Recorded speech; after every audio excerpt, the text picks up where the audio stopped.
This is the I Am the Wiz Film Reviews. I am the Wiz. You might notice I might be doing this a little bit different than usual. First off, I'm going to change a lot of what's going on with the podcast and the YouTube channel next year. But for today, I'm going to discuss my favorite first watches of 2024. Now, 2024, when it comes to my first watches, was a really good time for me. I watched 140 films. I got to see a lot of really good movies. I also watched all the movies from the James Bond series and the Star Trek series, which I was surprised how much fun I had doing that. I thought with this James Bond series, I was going to be like, oh my god, after 10 of them, I want this to be done. But me and Zero powered through all 25 of them in the first half of the year, and we had a great time doing it. And had some surprises along the way with that as well. So why don't I get into my top 10 first watches of 2024. Again, before I get started, leave a like on this video, subscribe if you want to listen to more, leave a comment if you have a comment on how shit my taste is, or if you like what I'm saying. You know, either way, I'd appreciate it. And I'm going to start off with number 10.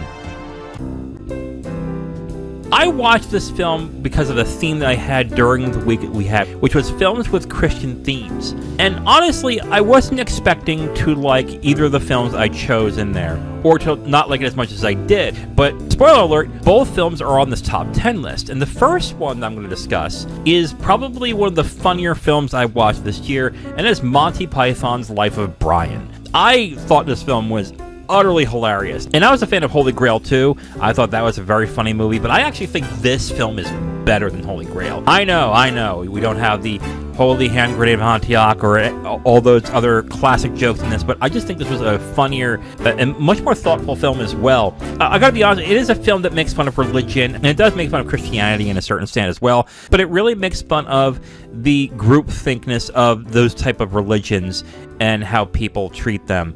And on top of that, it is just uproariously hilarious. I can think of one joke where I wasn't busting out laughing while watching the movie. But other than that, I think this was a fantastic movie. It's a movie that I definitely want to buy and want to have in my collection. Monty Python's Life of Brian, number 10. Number 9, Challengers.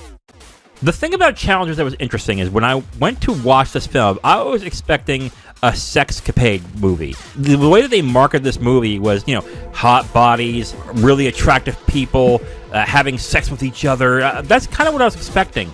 And there's a little bit of that, but what it downplays is what is the best thing about this film, and it's a study on one-upping between lifelong competitors, not only in the sport that they play, but in their entire lives as well that they lead.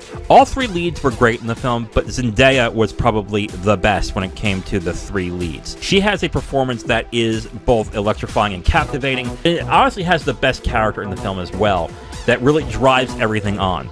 If you want an interesting film about competitors, but it's not about the sport they're competing in, I would say Challengers is one of the best films I've seen of that. A great film from this year. Check it out if you have not seen it.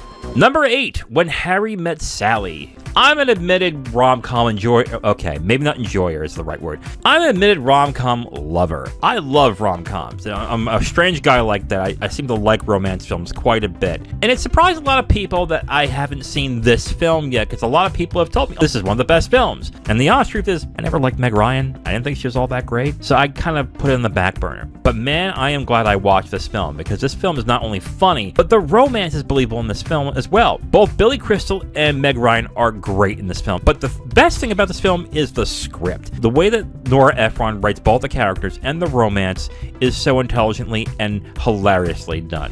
So number 8, When Harry Met Sally. Now, before I get to number 7, let's go into some of my honorable mentions. These are some films that I watched this year that didn't quite make the cut, but I do want to talk about. There were some that were pretty interesting that both me, Zero, and Kim at one point watched that I do want to give a shout out to. And the first one I want to talk about is When the Wind Blows. This was a very thoughtful but very harrowing film that was an animated film about an elderly couple who try to survive a nuclear bomb going off and the fallout after that. Just a depressing and very emotionally harrowing film to watch. It is a rough film to watch at times, but it's also deeply powerful, and it's something that if you don't mind the heavy subject matter, that I think you should check out. Another honorable mention I want to talk about is Edward Scissorhands. Me and Zero just reviewed this recently, and this film is not only a visually striking film, but it tells a very deep story that I was not expecting. I was expecting, some weirdness and a little bit of romance, but that's not really what this film is. There is some of that, of course, but the story is one of acceptance and otherism that I thought was actually very poignant and very surprising when watching this. So Edward Scissorhands is also an honorable mention. And there's one other honorable mention I want to discuss before I move on, and that is The Holdovers. That's Alexander Payne's last movie from last year that got him a bunch of Oscar nominations, as well as Paul Giamatti, the star of that film. I think the performances from the leads were really good, but of course, Paul Giamatti is the best thing about this film, but playing a cranky boarding school teacher that I thought was really funny, but also very sad in his way. But definitely a film that I really enjoyed, and I was very happy to have watched. All right, so we got back to the honorable mentions. Let's go into the list again. Number 7, Suzume by Makoto Shinkai. I gotta tell you, Suzume is the one film that I think surprised me the most this year, because I was kind of expecting a very pretty movie that is goofy and is kind of an adventure, so I was just ready to have a good time and just enjoy the film.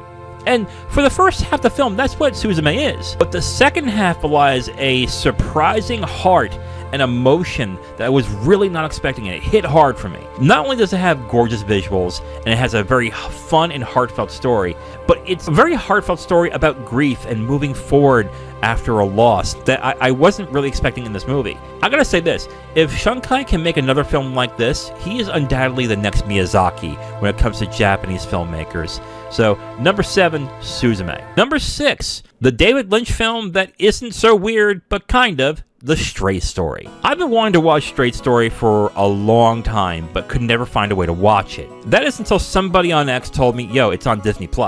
And I was like, Disney+? What's it doing on Disney+? And I didn't realize that Disney was the one that financed it, so that shows what I know. But as soon as I found out, I had to schedule a watch for this immediately. And I did, and I'm glad I did, because this might be David Lynch's second best and least weird film. This film is about an old stubborn man who drives to see his brother who is dying on his tractor because he cannot drive. And it sounds really silly, and on the face of it kind of is. But there is a heart to this film that is deeply touching and sweet. And it's buoyed by the performance of Richard Farnsworth, who has this sensitivity and warmth to this old character that helps you really want to get behind him. And on top of that, Lynch's direction when it comes to portraying people and the land that the old man is going on was another thing that was just beautiful to watch. So, number 6, one of my favorite films of the year, The Straight Story. Number 5, we're getting to the top 5 now. Number 5, The Handmaiden, directed by Park Chan-wook. Well, how about that sound design, eh?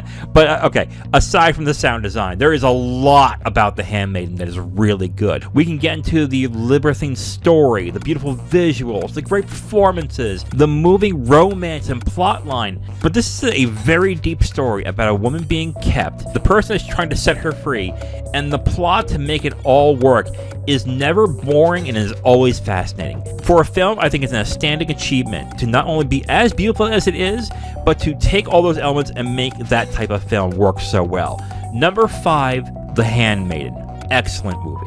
Number 4, the Hitchcock classic Rear Window. My God, number 4 is Rear Window. Isn't this considered one of the best films ever made? Yes, it is, and I agree with that. This was a really good movie. One of the things that this film did that I was amazed by was make the building, make the location a full character. And that's what makes this film incredibly interesting to watch, because it's only set in one place, and that is the room of the lead character. But the location is so interesting and vibrant that it actually helps the plot along when all he's doing is looking around and finding out what's going on. This is a story about a possible murder or the possible mental deterioration of its main character, and it spins a yarn that is really just a lot of fun to watch. It's very engaging and is very entertaining from frame one. It's got great performances by Grace Kelly and James Stewart. It is a classic. We all know it, and honestly, I was glad to see it for the first time and to see it for myself. All right, so before we get to my top 3, let's get into 2 more honorable mentions that I want to talk about. When I saw this film this year, I thought this was going to be a top 10er for sure. But because I saw a lot of great films, it kind of fell by the wayside. But I think this is still a film that if you have not seen it, you really should. It's got one of the best casts I've ever seen. And it's a film that uses very little to make a lot work. And that is Who's Afraid of Virginia Woolf. This has Elizabeth Taylor's best performance that I have seen. And it's got this funny and uncomfortable story that I thought was really thought-provoking. So Who's Afraid of Virginia Woolf, an honorable mention. And my final honorable mention is the one movie that I would consider my number 11 when it comes to this list, and that is Akira Kurosawa's The Bad Sleep Well. This is basically Kurosawa's Hamlet. It's about a guy who went up the corporate ladder to strike revenge on the people who killed his father, or who he believed killed his father. It is a really good film. It's very entertaining, but it also has this emotional heft to it. When the main character starts to feel guilt for what he is doing, what he's doing is not only hurting the people that wronged him, but it's also hurting people that he actually cares about. And it's that and the performance of Toshiro Mifune that really make this film incredibly engaging and entertaining. If you have not seen it, it is on the Criterion channel. Check that out. And I want a 4K or Blu-ray of this Criterion. Please make that work. Alright, so we are at the top 3 first watches of this year. Number 3, when I mentioned at the top that I was doing Christian themes in 1 week of the year last year, I was not expecting both movies to end up in my top 10, but that's exactly what happened. Number 10 was, of course, Monty Python's Life of Brian, which more of making fun of the religion. But number 3 was something that I was not expecting to love as much, and it's become one of my favorite films from this director, and that is The Last Temptation of Christ by Martin Scorsese. Again, I am stunned that this is considered a controversial movie, because I think this is probably one of the best portrayals of Jesus I've seen. But then again, I'm not exactly religious, that might be why. The film does the most controversial thing that you could do with Jesus, apparently, and that is portray him as human. But honestly, I think it's a very deeply moving story about a man who's trying to better his people and himself. And I think Willem Dafoe gives a great performance, but also it's got incredible direction. I think the way the film looks great, and it's got a really good soundtrack, something I really was not expecting. So number 3, if you haven't seen it, I really would recommend you see The Last Temptation of Christ. Number 2, 5 Easy Pieces, directed by Bob Rafelson. I think film lovers, I think people who really love film, possess a good amount of empathy, warmth, and willingness to believe. Honestly, that's how I feel. If you love films, I think you would have those things in common. 5 Easy Pieces tells the story of someone who has been given all the empathy and support that he could possibly get, along with the talent and intellect to show that he's worth that talent. And yet, Jack Nicholson's character rejects all of it. Instead of becoming that brilliant prodigy that he's meant to be, he decides to just live a meaningless, lazy kind of life, and he rejects the people who love him all along the way. But here's the thing about this film. You would think this is a film that condemns, judges, or admonishes this person for being this way, but it doesn't. It shows it plain as day who he is and what he becomes. And that decision specifically is what makes this movie so profoundly moving, yet incredibly sad, because it shows this character, and with an incredible performance by Jack Nicholson, it shows that as messed up as he is, there is some redeeming quality to him. It's just that he needs to find it himself. It is a profoundly moving and emotionally exasperating film. It is a film that, again, when I saw it, I was sure this was going to be my number 1. But it is my number 2, 5 Easy Pieces. But what is my number 1? I gotta tell you, number 1, The Tree of Life, directed by Terrence Malick. How do you know that you have watched an amazing film? You know by saying to yourself after you're done, why didn't I see this sooner? And I'm going to tell you why I didn't see this sooner. Everything I've heard about this film from people has been either it is amazing or it is a pretentious piece of shit. Those are the 2 things I've heard. I've never heard anything in between. There's probably people who have said in between. But those are 2 things I've heard. With that, and it being about 3 hours long, I kind of push it to a side for about a decade plus, thinking I'll get around to it. Man, I wish I did this sooner. Whiz. The Tree of Life, pure and simple, is a director's film. Now, I know some of you are going to be saying, all films are director's films. The director is what makes the film work. Yeah, I agree with you saying, but this is particularly a vision of a specific director. I don't think anybody could make this film but Terrence Malick, because Terrence Malick put more into this film than I think most directors will ever put in this film. It is his primal vision. It is undoubtedly his vision. It is gorgeous, it is moving, it is a meditation of life, the past, and finding a way to move forward with the mistakes of your parents and your loved ones. It is an unforgettable movie. It is gorgeous in a way, and honestly, it is a film that I will never forget. It will quickly become one of my favorite films of all time. It is gorgeous in any sort of way. Do I understand why people don't like this? Yes, I do. You are going to know within 30 minutes if you're going to dig this movie. And man, did I get into this movie hook, line, and sinker. So, my number 1 first watch of the year, Terrence Malick's The Tree of Life. If you have not seen it, I would honestly say give it a shot. Alright, so let's get back down to the list here. Number 10, Monty Python's Life of Brian. Number 9, Challengers. Number 8, When Harry Met Sally. Number 7, Suzume. Number 6, The Straight Story. Number 5, The Handmaiden. Number 4, Rear Window. Number 3, The Last Temptation of Christ. Number 2, 5 Easy Pieces. And number 1, The Tree of Life. All amazing movies. There's other movies that I have watched that are not on my honorable mentions list. I do have a full write-up of my thoughts and feelings of this year at my website, IamTheWiz.com. It will be the top story when you go on there. You're going to see all my honorable mentions and the top 10 list and my thoughts, along with the reviews that are on there as well. I just want to say right off the bat, thank you again for listening. Thank you again for watching this on YouTube. We went from 100 subscribers last year to about 630 this year, and I am excited to see what's going forward. I'm going to change more things up on the YouTube channel. I'm going to concentrate more on YouTube from now on. I might still do something on the podcast side moving forward, but I'm going to concentrate more on YouTube as we move forward. So again, thank you for listening. Thank you for watching.